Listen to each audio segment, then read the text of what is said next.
Всем привет, мои любимые подписчики. Спасибо за 5 подписчиков. Давайте это косарь пениконим. То есть асамс. Косарда 29 подписчик, а менде 5 подписчик.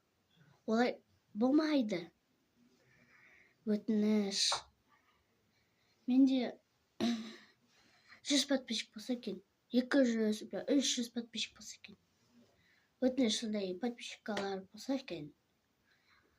Мен ұнамасам, жазды комментаға. Мен ренжімеймін.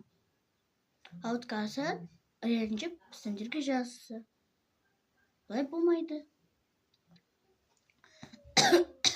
Так что мені косарда ержітуге болмайды. Сендер Марьяна Локи, Вероника, Вики Шоу дейтін бар ғой. Соларды жақсы, ана-мынау сөйлейсіңдер. Лайк көп қоясыңдар. А бізге лайк аза қоясыңдар. Олай вообще болмайды. И өтініш, бізге көп подписчик қойыңдаршы, өтініш. Сосын Каусардың ютубына жазыңдар. Искофан деп қайда сіздерге. Искофан дейді.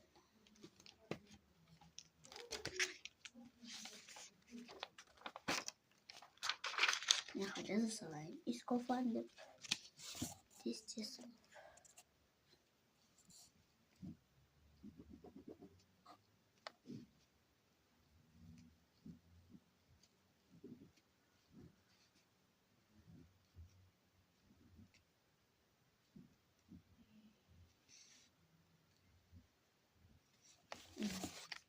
Искофан тұр. На жүректі ақ бол керек.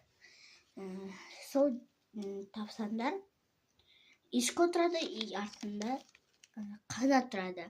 Соны бассаңдар, каусар шығады. Тұрын білесіңдер каусарын, не? Бұрын ол каусар мен Хадиша деп қоятын. Соны.